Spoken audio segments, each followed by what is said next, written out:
Oh my goodness, we're live now. Hello, everyone out there in the world. Welcome to the 68th episode of BetaCodex Live. I'm Ryan Erickson. On the right side of your screen is Niels Pflaeging. Hello, Niels. Hello, Ryan. And hello to everyone in the Betaverse. How indeed are you? How excited are you about going into this new BetaCodex Network white paper today? Too excited, maybe. Too excited. Overexcited, overcompensating. Yeah. A lot of thinking went into that. Years of tender, approximation to the topic of time orientation, and then last week I wanted to start this with Andreas Schlegel. He never could make the time for serious work on the paper, but he did some editing as well. And then it took me, a week or two to write the whole thing after I had it all in my head, surprisingly, a couple of weeks ago. And now I'm working hard on getting people to read it and understand it and embrace it. And first feedback's good.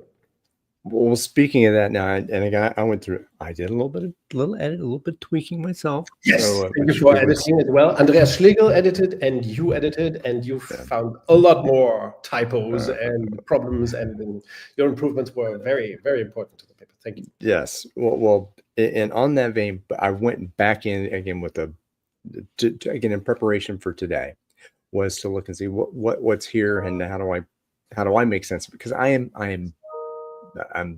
whatever, not a manufacturing expert. Like I'm not had the subject matter expertise there, but to me, this paper was so dense in terms of what the information you're trying to convey and the purchase. There's a lot packed in there, and so that was what struck me, was that there was so much there, and I think we have a few categories to bring forth. But I was very curious about a lot of the things that you brought forth in the paper, and I'm excited to go through them. I'm happy to do that. Yes, I mean, we are in a point of time, 2024 or 5, where I think most papers, when you say a paper, an article, you mean some opinion-based stuff. Usually, something that's based on opinionating commentary or debating the end of something or the death of this and that. So it's all very shallow and superficial.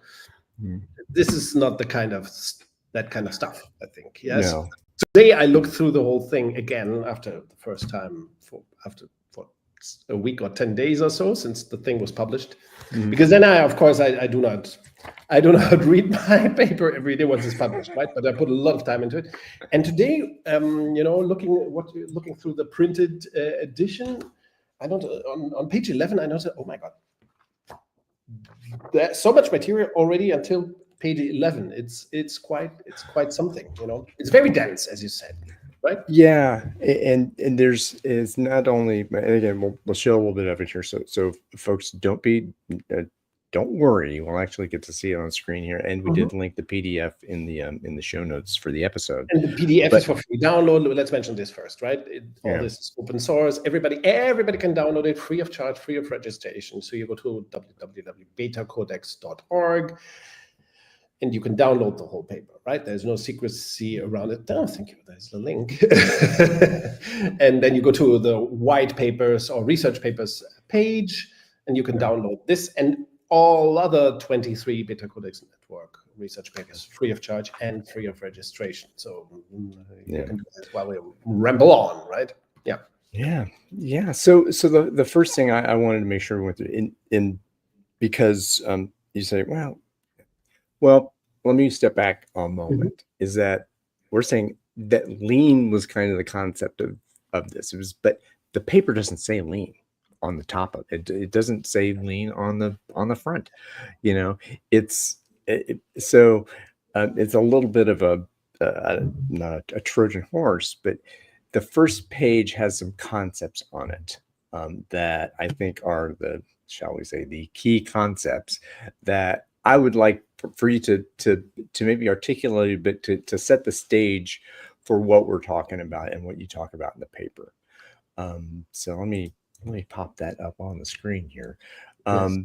And so the first concept that I found in there was, what do you mean by when you say there's flow, there's pull, ejunka, single piece flow, tact, and iteration. So in your which of those would you like to clarify for the context of the time-oriented work systems topic? Yes, that's the kind of the first content page of the paper, right? And I wouldn't want to highlight any of them, single out any of them, because they are all, flow, pull, heijunka, single piece flow, tact, and iteration. Well, iteration a little less so, and that's explained on that page as well. But all these other concepts are intimately time related, right? They are key. You cannot conceive time orientation without contemplating on flow, tact, heijunka, pull, and single piece flow, let's say, or other varieties of flow, let's say. So these combined make up, again, as it says here, these are several of the key concepts of time orientation, and they have been professed by the lean movement for a long time, but often individually, separately, subdued to tools and little approaches, tiny little approaches. They have been used to slice and dice lean into insignificant parts, and this is one of the things that I do not dwell on it. I do not highlight, or we do not highlight it in the paper, but of course the failure of the lean movement to achieve a sufficient or meaningful impact and to achieve real lean transformation. It has been very rare, very coincidental, and not because of people's stupidity, because the world isn't up for it, but because lean has marketed itself as something piecemeal, tool-oriented, and so on. I mean, there are other people who we mention all the time, like John Seddon, who have argued against this for a long time, viciously, ferociously, like animals. But fierce advocate. And so maybe what that tells me is that it's not like you can buy this off the shelf. You can't just go and buy it off the shelf, but you can't buy understanding. You can't buy learning off the shelf, especially when you're talking about a whole interrelated system of, again, concepts and topics and you can't buy understanding. You have to. Can't buy me time orientation, like a Beatles. Can't buy me love. Oh, sorry. Oops. Yes. So it's not even worth to say flow means more to me than pull or heijunka. Heijunka, by the way, I never grasped that. And I've never even quite understood it until a little over a year ago, when I started to understand lean RFS, right? Because their leveling or heijunka is highlighted, and it's just one component. All these are just components of the same, what in the BetaCodex we call rhythm, right? In BetaCodex we have one principle that's called rhythm, where you connect all these ideas, and it's not a separate idea. Rhythm and time orientation is the same, and this is all the same, like flow, pull, heijunka, tact, and so on. These are all time-oriented concepts, and it's a whole world of thinking. It's not a thing you don't have to explain flow to anybody. Flow is freaking obvious, right? Well, we need to install flow, right? So we got to install flow before we install heijunka. We have to install that before we install this. Pull alone, that's no. You install time-oriented work system, and then you will get flow. And at first it will not be perfect, of course. You will have to work towards it, but you have to have the end in mind, which is time orientation. Punctuality, as Hans Weichselbaum calls it, never-ending punctuality, and reliability of the time-wise, Well, you mentioned Weichselbaum here, and we have never in these episodes really talked deeply about Weichselbaum, and I know so maybe today we'll get into a bit of what is important about Weichselbaum's work that kind of ties all this together. And the key concepts we're talking about, systems thinking, as we do here very often, about how each of these components and concepts kind of fit together and create a whole of them. But so then the next piece of this is why care? Why is this important, and what makes this time-oriented work systems important in the way that you talk about it? What is that? Yeah, why does that matter? Or yes, you first. Well, no, well, you're the author of the paper. I mean, so I'm here to serve you in this. Oh, okay. Thank you very much. Well, I'll riff with you on it, but and we don't have to agree. Educate me. But you just mentioned Ernst Weichselbaum, a colleague of mine. I'm something like a pupil of his. I would say, I got to know him. A protege. Yes, protege. Also, I co-authored with him a book in German on the Weichselbaum system. And in this paper that we're just discussing here, this is the first time that I translated a whole bunch of Weichselbaum quotes into English, which is one of the reasons why we never talked about him in detail, because his work is very, it's so far it's only published in. There's some bits and pieces that might be available in English, but most of it is just in German. So here, as we're doing these conversations in English, there was no place for it. Now, in this paper, you will find, not sure how many quotes, 20, 30 of his quotes. A lot, quite a lot, And you all also, readers will also find quotes by Rijon, who is the creator of quick response manufacturing, and of Ian Glenday, creator of lean, repetitive, flexible supply. Why are you smiling? I'm smiling because I'm looking at all these quotes in there, and there's one particular. I mean, I kind of don't want to. What is it? Bury the lead or spoil the joke. But the last quote on the paper I thought was just fantastic. Okay, then let's. You're okay if we go there. So totally. This is a podcast about deviation, right? From the not deviance, deviation. Although that's a Frank Zappa thing. So okay, so just as an example, like in the conclusion of the paper, the quote is that our natural reaction upon encountering organizational fads and buzzwords should be, I don't deal with that. I'd rather work on value creation, and on the constants of thought, because structures of thought find their expression in organizational structures. I mean, and it's like, to me, that hit wrong. Maybe it's because I read the whole paper in first, but it's like that. Don't mess with the tools. Don't mess with all the little stuff. It's important that the structure supports the value creation. That everything is about having a system that creates value for the people who you care about. Yes. So, I won't read the paper here, for those of you out there who are watching, but so this, and it kind of comes right back into systems and systems thinking of that it's important to have a holistic view and to have that be, fed by the ideas that are important. So yes, so the quotes, now that you mentioned the quotes, there are tons in it. I counted them recently, 44 quotes or something like that by Ernst Weichselbaum, Rijon, and Ian Glenday. And these are just the quotes that I like on the side, because there are other quotes in the text. Yes.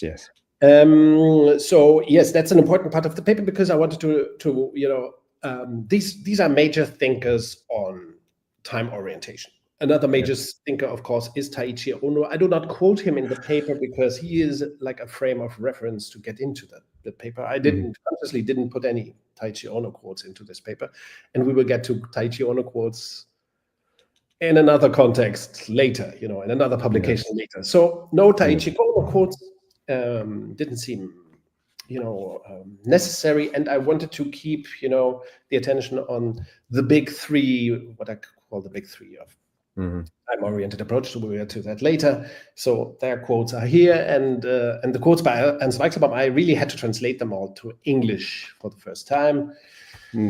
Yeah, so I found another one. We can talk about Ernst Weichselbaum and this white paper is dedicated to the memory of him, because Ernst Weichselbaum sadly passed away at at the end of 2024, in December 2024. Yeah, so the whole thing is kind of a big homage to Ernst Weichselbaum. Yeah, why care? And let me quote another thing that's not in the paper by Ernst Weichselbaum. He always taught me something like, Niels, if we have this kind of time-oriented system in place in industry, in manufacturing and production companies, then we will not have to outsource everything to Asia anymore, to places like China or Vietnam. Yeah, we can produce the same things. By and large, we can produce everything here in Europe, or in other costly countries like America. Yeah. We can even produce, in Switzerland and Austria and Germany, high-wage countries, where everything seems to be very expensive, where taxes are high as well. And why is that? Because the benefits of producing, very fast, time-oriented, to deliver fast and steady, and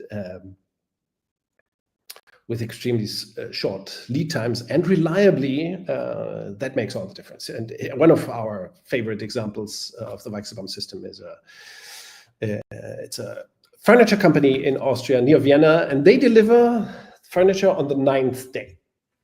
Is this the 7th day? I think it's the 7th day. So a client puts in an order, on the 7th day, the delivery happens.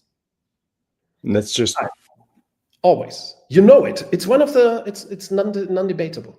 Whereas if I go to Bo Concept, a Danish furniture company here in Germany, excellent company, very nice design. I never buy there because every time I ask them how long it will take to deliver the furniture, they tell me, maybe 10 to 12 weeks. Yeah. 10 to 12 weeks for a piece of furniture. Yeah. And I always... and it's not because it is completely bespoke to you or some kind of very specific. No customization. It's from the catalog. You pick something. Yes, it's true that company, all the furniture makers these days, or many of them, customize a lot, right? You can pick the textile. But that doesn't justify a lead time of 10 weeks or whatever, or 12 weeks or 3 months. It's not worth it, So, and this is time orientation says the opposite. Let your capacity swing. And this is an idea that Ernst Weichselbaum is the only one among my 3 heroes in this paper. He's the only one who fully grasps this idea. If you are truly time oriented, you fix the time to delivery between order and delivery, and you let capacity swing, which most of us deem impossible.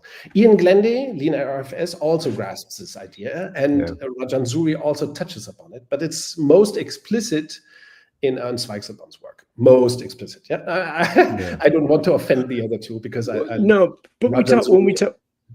think this was an insight for me that came up when we talked with Ian, a few episodes back. It was that with the red and the green, right? There's the differences with the kinds of products that you produce. Maybe there's the more. I don't know I don't remember everything, but when you're saying that yes, you can have the customizable stuff, the stuff that takes more attention, but then you use that capacity to provide of the red, the red group. Oh my God, that's totally mashing the concept, but that you can have customization and also have the production of the non-customized goods at the same time if you have a time-oriented work system. So but go back to the Ian Glenday episode. And this insight that punctuality, reliably, and fast delivery to a client is worth a lot. That is it's very strong in all these time-oriented concepts. That is a competitive advantage. If you can deliver reliably within 24 hours, depending on what it is, right? 24 hours, or 3 days, or 7 days, or if it's something like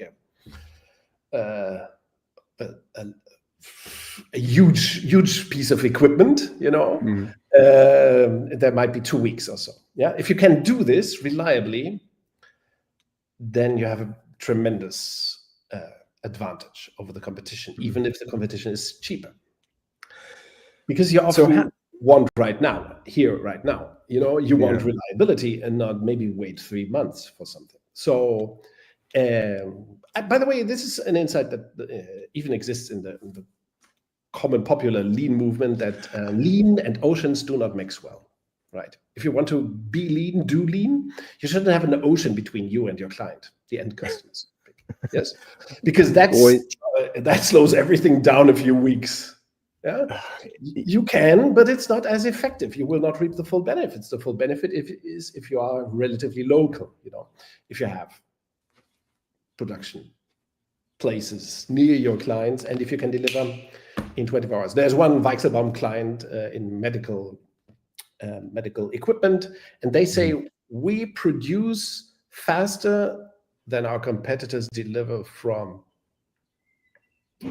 stock, from inventory. So you produce from nothing faster than they others deliver within from 24 inventory. hours.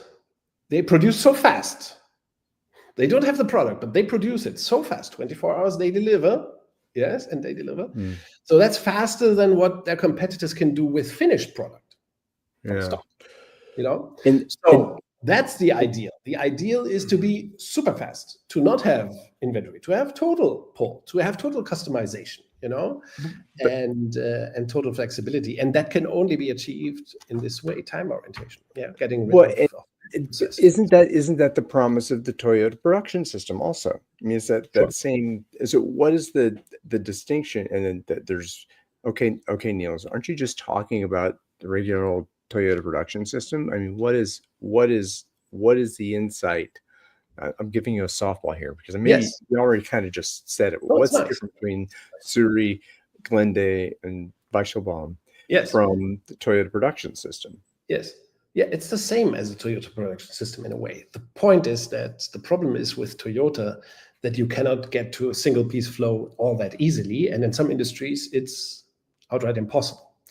For example, mass. Yeah, Toyota has perfected the model, the time-oriented model of mass customization. So you have one car like Prius or the Toyota Cross that we have, and you produce a lot of them over time, all very similar, just different configurations. Yeah, but other companies, they really customize. They really have very small series. So they need to produce all different. If you are in furniture, that's a good example. Let's say office furniture.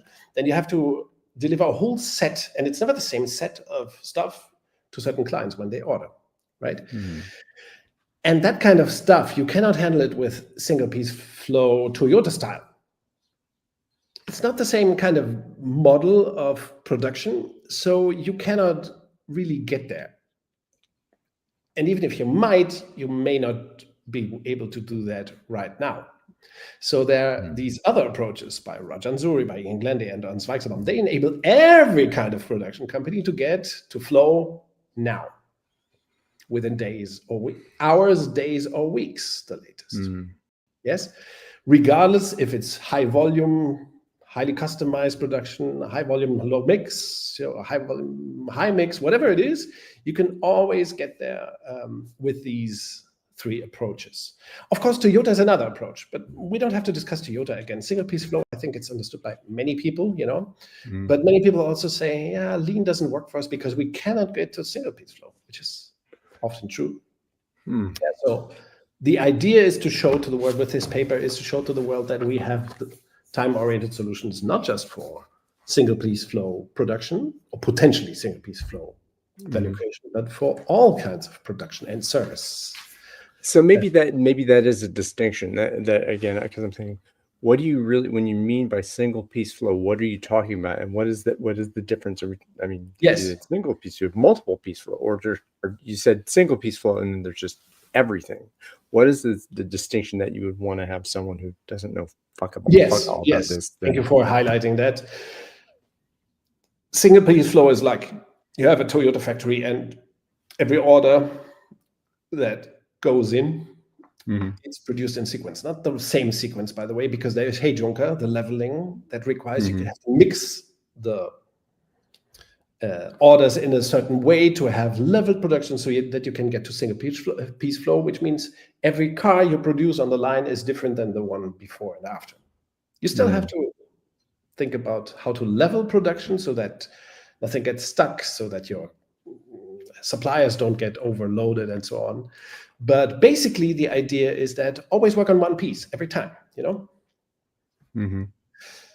Now, in pharmaceuticals or production of diapers, that's a little tough, yes, because that's volume production, yes, so you cannot make one pill at a time. You have to do a bunch.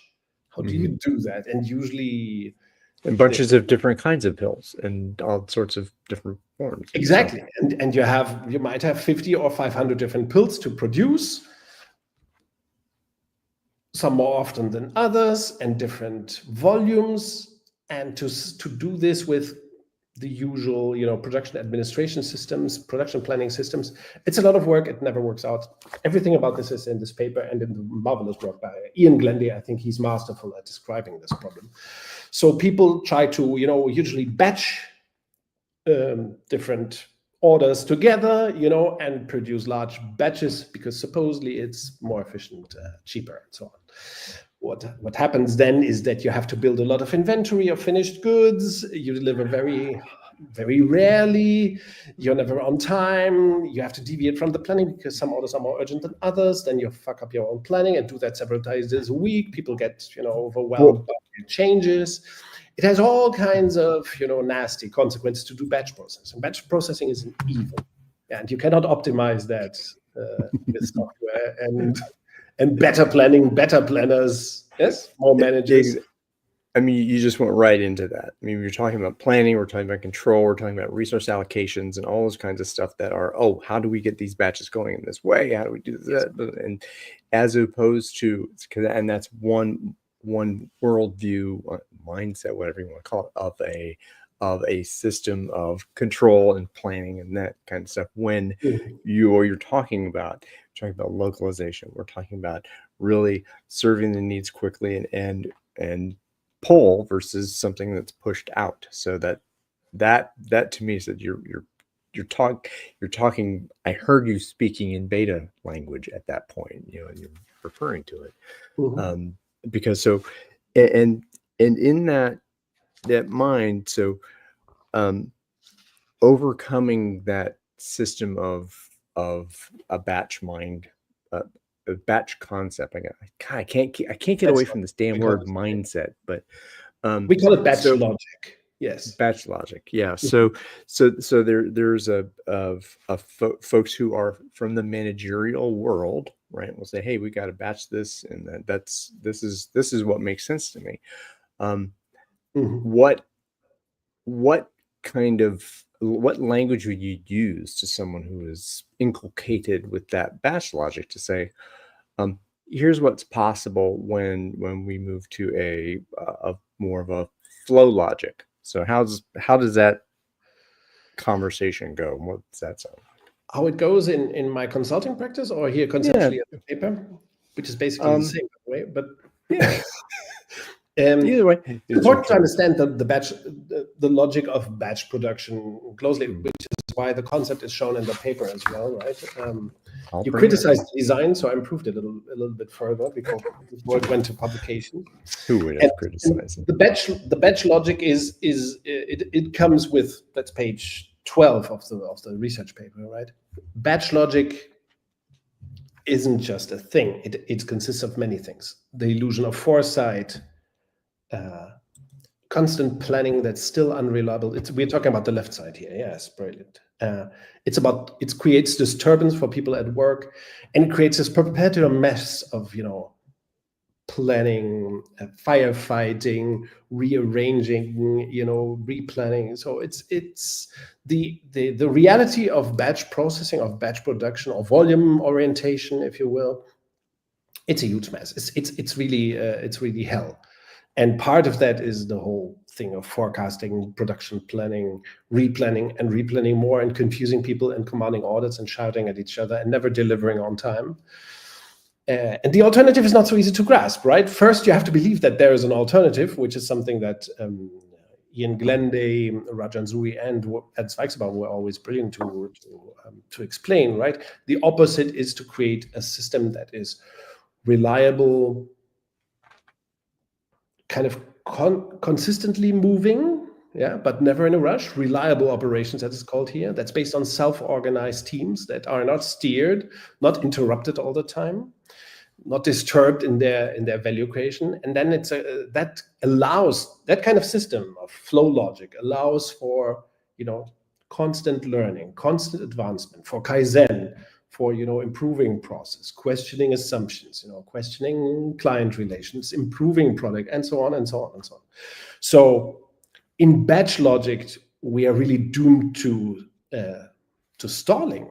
Nothing really advances, nothing improves. It's a culture of hopelessness, batch production. And there's some nice beliefs that I put here. Machines must run at all costs. Utilization or OEE is key. People, customers, which is utilization indicator, right? People and customers are the problem. They are stupid and so on. They change their minds all the time. They are silly. Better planning and central coordination is always a solution. Put more bosses in charge and so on. Put in more Six Sigma black belts. And the idea of flow logic is, to create a system that can, swing with demand,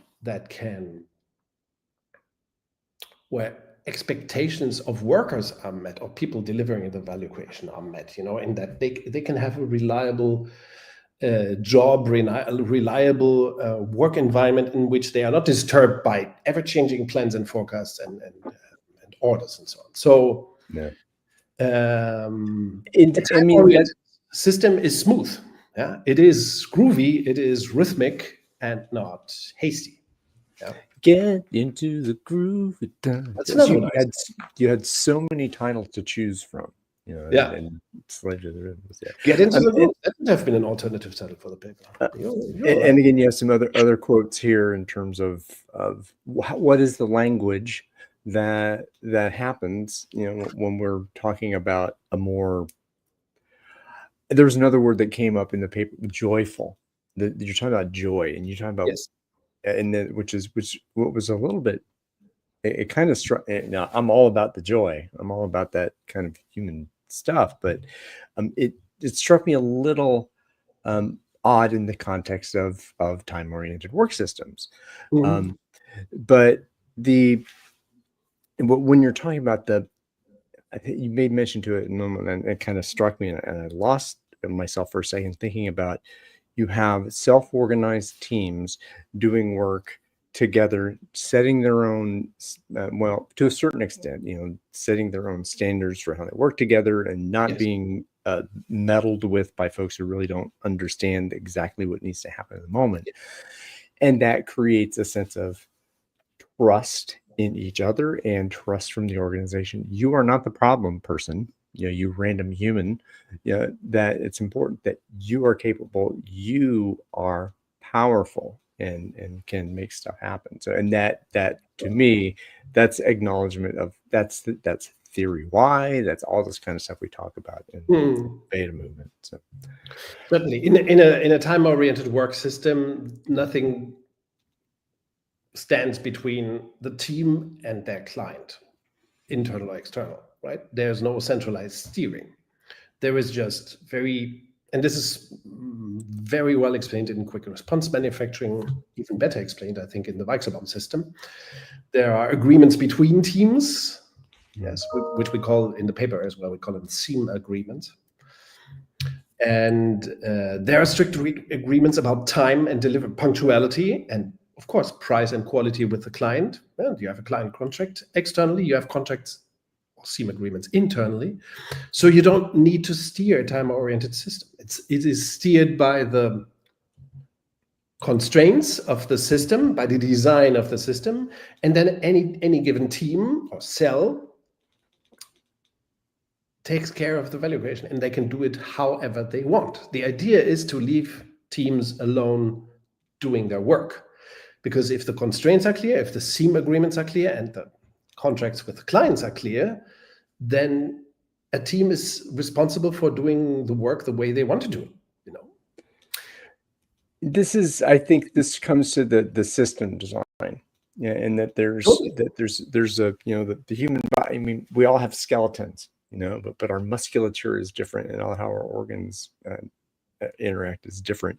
And you're talking about, at least the way I metaphorically come to it, is, yes, our business, our production operations, there is a system, a structure that happens. So it does, and that is designed in order for the purpose of producing a fast-moving consumer good, right? So I mean, that's the reason for being for this stuff. So we're not growing tomatoes, we're not producing guitars, we're not doing whatever. Is that we are designed to produce fast-moving consumer goods, and there are things that happen. Now, that's the complicatedness of it, right? And then so how do you, okay, the complexity, of course, comes from people in relationships saying, oh, how do we do this? How do we navigate as a we to create what we are asked to do, what we wish to do for the people in the business, So that's where the joy comes in. That's where the balance between, the leaderships of people in the periphery doing the work in the team, deciding, and this is what brought that to me, deciding how they do the work, how the work is done. It just seems natural that how the work is done in respect for the actual complicatedness of the system. So, by the way, you're touching upon an important point for this whole discussion on time-oriented work systems, which is to take out complexity of the manufacturing or production or value creation process. Because the complexity you bring into the system, take batch processing. Why is batch logic so flawed? Because it creates a system that is constantly disturbed by complexity. Yes, for example, you do a forecast, a production plan, and that is being disturbed or demolished or made irrelevant by reality of orders. So a batch logic system is always prone to it is 100% sure that it will be destabilized. In flow logic, it's very different because your system runs only when an order comes in. So when an order comes in, reliably, you do the value creation steps, the steps of value creation, and there's no surprise. For example, a client, that's interesting about I mentioned a furniture manufacturer of office furniture before, right? If that company tells their clients, we deliver on the 7th day, but if you place your order now, you will get it on the 7th day, but you cannot make any changes anymore. If you want to make changes, wait.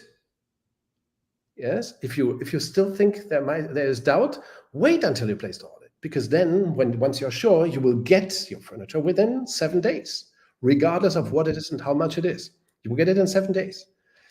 So be sure that once you place your order, there's no changes. Ernst Weichselbaum calls this the OK point in time. The OK point in time. It means after the OK point, there's no surprise. There will be no changes made to the order. Everything is the quantities, the price, the delivery date, everything is fixed. So teams can then, according to their workload, adapt to the capacity. They can adapt their capacity to the workload. So they know, in 3 days, we have to do this and that on these and those orders. And we have to do a lot, so we better get organized now so that in 3 days we have that capacity. So that's what we call swinging production. Of course, this is very well, you find it in Toyota as well. It's nothing totally new, the way it is organized, though, for this kind of production, which is highly customized, high variance, production, low volume, high variability of products. So this kind of system, it is complexity robust, because the work only starts once the order is clear and will not change. That is different, of course, if you say, I will deliver in maybe 6 months or in 10 weeks. I might still change my mind. I might die or move. That's very unlikely within a week, right? But over 3 months or so of delivery time, it's more likely that things will change. So the shorter the delivery time, you have another advantage, and that is the reliability advantage. And this is also going into the foolishness of planning at that point, and that long-term planning, and that if again, there's that balance between what's the okay point. Okay, so at this point, nothing changes, right? But that can be, very all close. the measures, if it's something that is customized, all the measures must be clear. All the measures. There cannot be one variable that's not clear. So the okay point is where everything is clear, and when we can, the machine can start the production machines. But you're talking about things that can be defined. You're talking about things that they have static relationships in terms of the parts, how you put these things together, and that they get assembled in a certain way. It sounds like complicatedness to me. Right? Okay? So here's the complicatedness for this line of stuff, this line of stuff, this line of stuff. The thing is that if you do not have all the measures in the order, then there might be surprises afterwards. The client might want something that's impossible, might change the model that, I'm talking about customized, doors, for example, for factories or something like that. Yes. So if everything is defined, if you are at the okay point, then you can safely produce within, let's say, 7 days. That's the idea. And such a system will not be disturbed. It will not suffer from surprise. The surprise will happen before the okay point. That's okay. That's service. Service is complex anyway. But the production itself must be safe of complexity. But then you're talking about standards. You're talking about precision. That's when you talk about quality. You're talking about a very specific definition of quality. Is that specification is there because we have all the relationships defined in this particular point, very close to the end for all of our stuff, that there's an assumption that these elements can be known and they can be predictable within a certain level of variability that you're talking about. And then once you have all of the complicatedness together in those defined relationships, then you can say, oh, now here's our packet of work. Here's how you and I we're going to do this, and we're going to allow for Jean-Louis is going to be he's out this day, but we know we have to do this. So you and I together, we're going to engage in the complexity of human relationship to make that happen. And we're not going to have to ask permission from the senior vice president of who cares to actually make it happen. So, and a system like that, a flow logic system or a level system, as Ian Glenday calls it, managers, or let's say the owner or salespeople, cannot interfere into the production. They cannot, prioritize orders. That is all part of steering and batch logic and the madness of it all. Well, and making your numbers, and what's the incentive for a person who's in sales? Which is why, and this is one of the things in the paper, which is why it is sane to combine the logic of time orientation with relative targets. There's a piece in the paper and the research about that. Why it matters not to fix targets, not to have individual targets, not to have incentives, not to have forecasts, not to have plans, and so on. So relative targets is a perfect fit, a perfect combination with time orientation. But put the other way, looking at it the other way around, if time orientation has its origins in the Toyota production system, of course, the Toyota production system doesn't rely on fixed targets, plans, budgets, and so on. Yeah, so it's no surprise that these things fit together. Still, I found that studying quick response manufacturing, lean RFS, and the Weichselbaum system very carefully, that the insight of how to design performance systems was not so clear in any of these concepts. Not surprisingly so, because the inventors or creators come from a production background, from an industrial background and so on. So they might not have been as interested as us in HR stuff or finance management stuff or performance system stuff overall. Right? But so more engineering, kind of mechanical engineering stuff. I want to go back just a moment, because you put a name in the beta sphere here that I had not heard before. It was Rijon Suri, and I have not heard about quick response manufacturing before you even. I think you mentioned whatever, the draft of the paper was the first time I saw this guy. Okay, good. Can you tell me maybe a little bit how he plays into this and how he came into your universe and connected to Yes, one day, that was in 2018 or so, I think 2018 it was, I was invited to speak at a conference in the Netherlands, and the guy who invited me from Spain, from the quick response manufacturing movement, and he was Spanish, from Barcelona, and he told me that they wanted me to speak, like open the conference, they want me to open the conference with a keynote and to speak exclusively about cell structure design and decentralization, right? And the team structure and how it, periphery and center interact and so on. And I was kind of, very surprised, because at the time, nobody asked me to do that kind of keynotes, right, on this topic of cell structure design. So I asked him, okay, this is odd. Are you sure you want to hear about cell structure design? And he said, yes, very much. Sergey, his name. He said, very much so, because our concept, quick response manufacturing, invented by Rijon, is very keen. It's one of the 4 or 5 key principles, to get to a cell structure. So we want to learn more about it and what you have found out about it. Yeah. So Rijon, he had,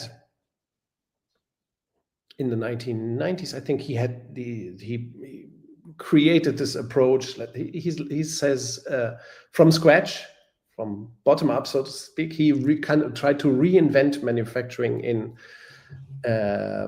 low volume, high variability environments, or in customization environments. So where you have a huge range of products, individual production, or small serious production, and irregularly. So he created this approach, quick response manufacturing, for this kind of industry, and he started working on this as a professor. He's a professor emeritus in the United States. He started working with companies in the United States, and then this movement also was adopted in Europe, for example. And yes, quick response manufacturing is very keen on reducing lead times and reducing delivery times. And so in a way, quick response manufacturing has the time orientation at its core. It's one of the great approaches, I think. And of course, once you think this through, how to reduce production times, lead times, then of course you have to have the same people doing the job, either one person or a little team. So you have to have multi-skilled, as Toyota figured out, multi-skilled, multi-function teams. Cross-functional teams, cross-functional teams, if you like to say, exactly, or a cell in our wording. In principle, these are obvious ideas, but to understand that these things belong together, in order to reduce time to a minimum, you need to qualify people differently. You cannot have a steering system. You must produce to order. You must create flow and pull and Heijunka. You need Heijunka, otherwise the system will be disturbed all the time. And you need to integrate, the different functions in little teams or cells that could ideally do the pre-manufacturing stuff and the post-manufacturing stuff themselves as well, who can have the client relationship in their hands as well. So all these ideas come together in concepts like quick response manufacturing, which by the way is not a manufacturing concept, it's a whole company concept. And so it's really a transformational approach to entire organizations. Brilliant concept. I think Rijon work is just wonderful and totally underappreciated. Right? Yeah. So you put a whole bunch of topics on the table there as well. So we have definitely Zuri, Glende, Weichselbaum. Yes. As those are the big 3 we're talking about in terms of the distinction from Toyota production system kind. And so I just wanted to at least call that out, that we're talking about, that those 3 individuals and those ideas that as I'm beginning to understand now that we're talking about it, I mean, it is so deeply, it's what we're talking when we talk about beta. We're talking about the sense of I don't know. I mean, how many of the concepts can we say? The self-organization, the decentralization, the Yes. agreements, the federalization, or all this kind of stuff, in order to, in the service of value creation, to meet a customer want and need effectively, at the same time acknowledging complexity and acknowledging the human dignity of the people all involved in the system. Yes. So and so I don't know if you want to say anything more about the three that connect them, or so here's one thing you did in the paper that I want to make sure we talk about, is there are distinctions between the three that you mentioned in Yes. the paper. Yes. This was one of the first ideas for this paper. This was the original idea for this paper, was to compare the three approaches. Lean, repetitive, flexible supply, Lean RFS by Ian Glenday, then the Weichselbaum system by Ernst Weichselbaum, and quick response manufacturing by Rijon. The idea that I had, last year or the year before, was to draw up a comparison like this. This is the end result, and this is an important part in the middle of in the center of the paper, and I think this kind of comparison was never done. So nobody even thought, not even these three people, Rajan Zuri and Weichselbaum, Ian Glenday, thought about doing this kind of comparison, because for them, I don't think they have the other approaches on their mind. They don't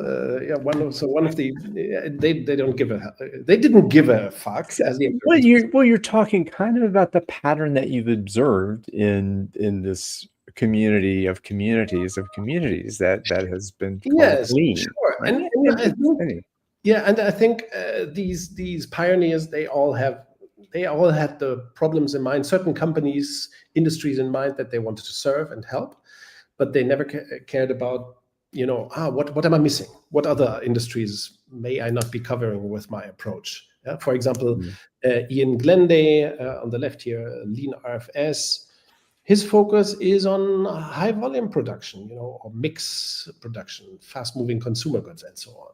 Pharma, they are his clientele. But he never thought, like Ernst Weichselbaum, about furniture production or medical devices or, highly customized production, of big equipment, big pieces of equipment and so on. So they all have their interests in, but they never compared their approach to the others, because they had never never sat in the same room and talked. They never sat in the same room. Yes, exactly. And they didn't go on a ski trip to Snowbird, Utah in 1999. Exactly. And of course, they all have their own relationship with Toyota and Taiichi Ohno, right? Yeah. Seeing the potential, the strengths of the Toyota production system, and its let's say the things that aren't covered, the black spots. Yeah, and you cannot. This is, I think, what's fascinating about these big three. They all solve problems that Toyota production system doesn't address. They really solve problems, and they go beyond the Toyota production system conception. So, can you give an example of that? How would you like to?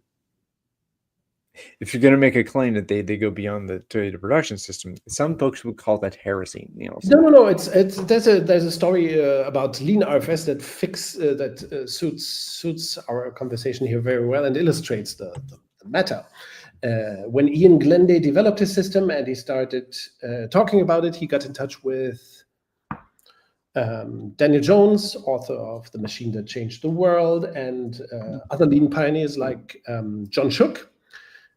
I think it was in a conversation that Ian Glenday had with John Shook that John said something like, "Oh, at the beginning," or somebody from Toyota, from the old times at Toyota, said to Ian, "Well, that's the way you organize production with the green products and the red products and so on. That's exactly how Toyota started its way into lean and flow, not with single unit production, but with, Heijunka, as they call it, level production, where you would produce certain products every 2 weeks or every week to slowly break, reduce inventory, make the system and the production process is more adaptive and faster moving.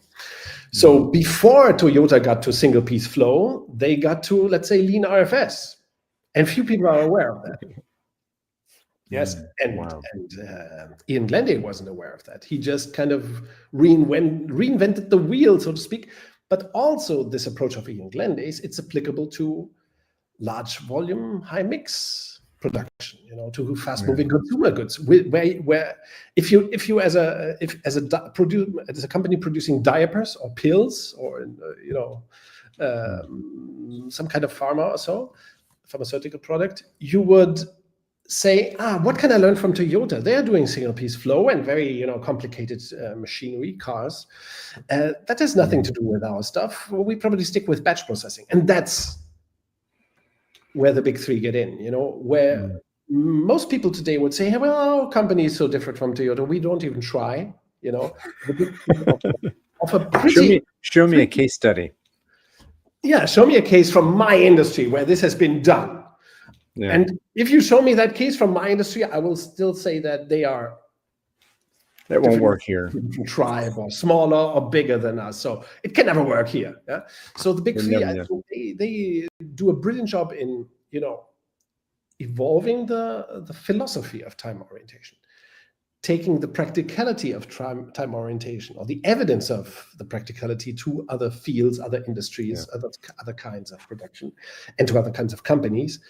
And they kind of broadened lean philosophy. Lean, viewed through the lens of time orientation, is far more powerful than lean as tools or lean as lean management or lean as lean production. And I think this also comes into maybe where I'm starting to go. So we're talking about physical goods manufacturing. I mean, that's really what we've been talking about that. However, I'm interested in the world that I came from in software development and those kinds of things.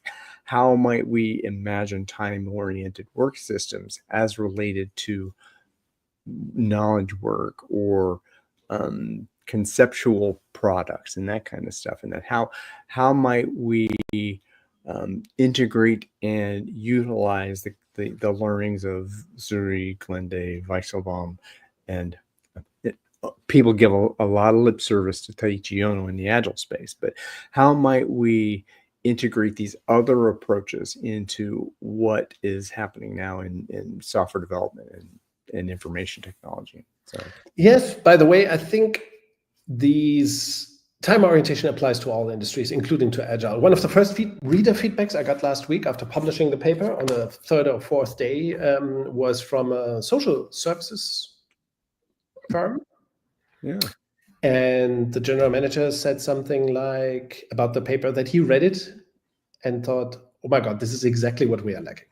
This time orientation, this focus on delivery time, and so which came to a surprise to me, that in social organization, delivering social services, kindergartens and so on, patient care and so on. Education. Yeah, that kind of stuff. Yeah. So of course, they have the same problem and require the same solution. Of course, you could go beyond the big three. You could go beyond lean RFS, quick response manufacturing on the Weisselbaum system, and add something more servicey to it. However, there is no single industrial or manufacturing company today that does only this and doesn't deliver services. So it always goes together with service design. So the cross-functionality and, exactly. And multidisciplinarity. So naturally, this whole thing, everything in this paper, everything we talk about when we talk about time orientation is not about production. It is about entire organizations that also do some kind of production or that may not do any production or industrial manufacturing at all. Yeah. So, and this is, of course, one of the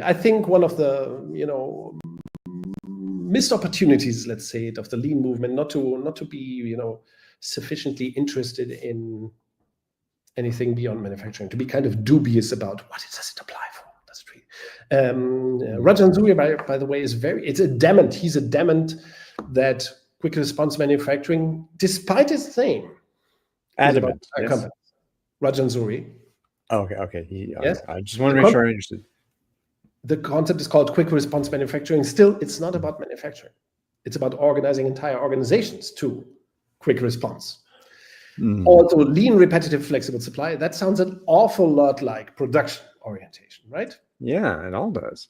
So, but I Or mean, but that's swimming production, which is another name of the Weichselbaum system. That also sounds a lot like production. Yeah? winning production. You said winning, as in like, yay, winning, swinging. swinging. Let it swing. It does. It don't mean a thing if it ain't got that swing, man. Exactly. So swinging production refers to capacity swinging, Yeah. which is deemed impossible in conservative and lean circles, even mostly, So the idea is to fix time and let capacity swing. That's why it's called swinging production. Yeah.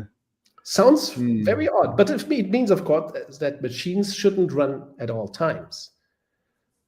They should run when we have to do the work. You should do overtime or work more when there's a lot of work to do, and work less when there's less work to do. And, balance that. It means designing this so that this it can totally comes into this totally comes. I'm just thinking about the relative targets, the distinction between relative targets and you got to come in there to work your overtime. You got to work that machine to death. You got to come in there and put in your time just because you got to put in your time. And then if you eliminate that dynamic from the work, then it becomes there's a lot more freedom in the work. Exactly, and especially when you stop measuring OEE or OEE doesn't make sense to me, but yeah, it's bollocks. But still, most organizations that have production measure utilization. I mean, the term OEE is not familiar to me. Okay. OEE is let's not go into it, but it's it measures machine or capacity utilization. Okay, that's user capacity 100% or 80%, 120%, 110, and then we discuss that. So you force people. Well, that stuff is all over professional services too. Yes, I mean, because exactly. I know I got measured by that too. It's in call centers, even it's in hospitals. Capacity utilization is everywhere, and it kills people, of course, right? It drives people out of the workplace, and it kills productivity, and it kills reason. So it's capacity utilization should never be measured, of course, but it's a reality. We're arguing again, for obvious reasons. Right? And I put this again the conceptual breakthrough in Ernst Weichselbaum's book and in this white paper is to admit and actually to turn it into a principle that our capacity shall swing. Which is a radical idea. And the title of this paper, again, it could be "It Don't Mean a Thing If It Ain't Got That Swing." But so as we are kind of slowly landing this beautiful spaceship from the universe, then how do you make this happen? I mean, that you and I would have a very specific how does this happen? The transformation happens through open space beta, through a cell structure design, and through we've talked about pretty much all of them here and there. Yes. But how do you make this come alive in an organization? Is through invitation, through whole system involvement with everyone who's involved in the work, and dialogue, conversation, deliberation, design, all those kinds of things that are innately human. And give respect to the individual and to the collective good and the common good in an organization. So, it's again the paper does. So just watch 67 of the other episodes if you want to learn about all those things. But still, in the paper, that's one of the purposes of the paper as well, to say, okay, these are the big three approaches to time orientation. There is Toyota, and there are the big three. And we compare them in the paper, and then we look beyond starting from the differences between the big three approaches. Where could we say that there are gaps that could be filled easily with insight from the other approaches? So how can, for example, the Weichselbaum system complement quick response manufacturing and lean RFS? There are many ways. That's one of the ideas of the paper, right? That if you take key ideas from these big three concepts, and not just concepts from Toyota, then you can accelerate adoption. You can do much more with it. The language of time orientation will become much richer, and so on and so on. But then I ask in the white paper, in this research paper, I also ask, okay, what if we combine all these big three approaches with cell structure design and decentralization? Quick response manufacturing, as I said earlier, as I mentioned earlier, is also very keen on decentralization and cell structure. The Weichselbaum system also is, but Lean RFS, for example, is not that keen on decentralization. It's not that clear, not that it's not a core of Lean RFS so far. So what if we combine the insight from the BetaCodex and cell structure design with these three approaches? You can accelerate, let's say, building the structure to create this kind of time orientation system. You can do it much faster, much more consistently, for whole organizations, instead of dragging on sometimes from place to place. So cell structure design offers a lot of solutions. Relative targets as a fitting performance system alternative to complement time orientation is very important. And then the last thing I examine in the paper is how to transform to time orientation, how to adopt one of the big three systems within weeks instead of months or years. And I think Lean RFS, and especially Lean RFS and the Weichselbaum systems, are very witty about how to undertake transformation, but these witty approaches that Ian Glenday and Ernst Weichselbaum developed are not so easily scalable. You cannot easily scale them to a company with 20 factories, or a company with 2,000, 5,000, 20,000 people. So Open Space Beta offers these ways, and especially combining Open Space Beta, relative targets, cell structure design, and at least one of the big three, that offers you the way to adopt this kind of system within just 30 days, just 90 days, which is showing here one of the pages. It's of course much more attractive. In this paper, I talk about the fact that Toyota, it took Toyota more than 3 decades to implement flow just in time, kanban, and so organization-wide, at least in their factory sites, all their factories, and with suppliers, 30 years, right? Long time. They were inventing it from nothing. And Taiichi Ohno and his peers, they had excellent method of doing that, but it wasn't a speedy method, right? The method was super robust. Otherwise, they couldn't have gone through it for 30 years with changing CEOs at the top and so on.